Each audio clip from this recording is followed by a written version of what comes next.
চালের গুঁড়া, পোলার চাল, চিনি গুঁড়ার চাল আর কয়টা ভাতের চাল নিয়ে মানে পাটার মধ্যে করে ব্লান্ডার করে মানে গুঁড়ি করে এটার সাথে কলা চটকায় হালকা একটু চিনি দিছি, হালকা একটু 1 চিমটা লবণ দিয়া মিশ্রণটা করলাম। এখন রাইস কুকারে দেব। ওকে, চলো আমরা রাইস কুকারে যাচ্ছি। পানি দিছি ফুটতে, এর মধ্যে দেখি কি অবস্থা। পানিটা ফুটে গেছে পানিটা। ওকে, এই যে পানিটা ফুটে গেছে। এখন আমি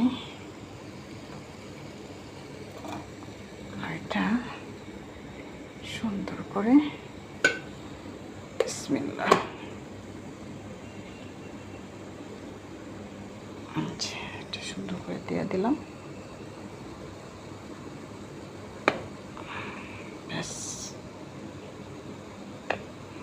ব্যাস বিসমিল্লাহ দিয়ে দিলাম।